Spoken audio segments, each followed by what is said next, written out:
These are glass panels out of grandfather clocks. They sit just above the dial. Sometimes they're the swan neck ones like these, or straight ones. Now I've got to do a copy of this for a clock that's in. You get these in around Manchester, Liverpool area, quite common around here. I've had a lot of them in. They're just bronze powders on the outside for the decoration, and the backs are painted blue. Whether they did different colours I don't know. I've only ever had blue ones, and I had a lot of these in. So I've got to copy this one. This is a pattern I've drawn out. I've got plenty of patterns for these things, but I've got to actually alter the size so it fits the clock that I'm doing it for. So I'll cut a piece of glass, stick this on the back and start painting it in. I'm not an artist, but I can do this. It's fairly straightforward. You just need a steady hand and decent brushes. I'm going to use a gilder's size, it's a 20-hour one, and mix it with some bronze powders, a little bit of white spirit to thin it down. Just paint it in, and then the backs will be painted blue, and then that can go in. Occasionally I've had these in and they've been on wood rather than glass, so they paint the wood blue and then the decoration goes on top. That's a pattern from one on wood, and it had like a shaded back to it, so I think it was in white if I remember rightly. I have to check the pictures. So they do work well and they look nice. I had one in once that actually had a maker's name painted on it, which was unusual. Whether it was the cabinet maker's name or maybe the owner or something, I don't know, but it was nice. It was quite unusual to see that.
So that's the front painted. All I have to do now is paint the back blue. Now I've got some of this paint which I've not used before.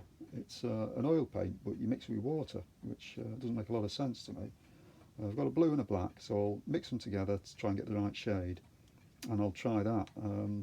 if it works, I'll use it again, as long as it sticks to the glass and it's fine. And yeah, I'll use it.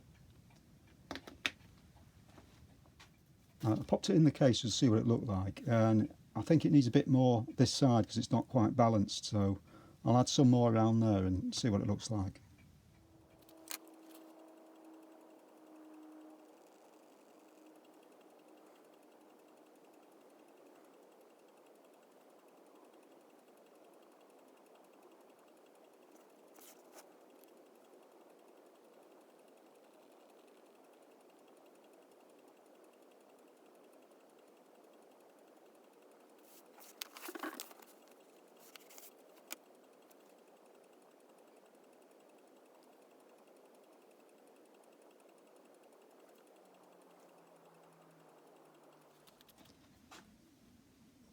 I've done a few samples with it. The blue on its own is a little bit too light, so a little bit of black and it seems okay, but it's still a little bit sticky. That's been about 3 days, so I'm not so keen on waiting that long for it to dry. But I'll use it for this one. So I've mixed some up, and it's not a bad match. So I'll try that.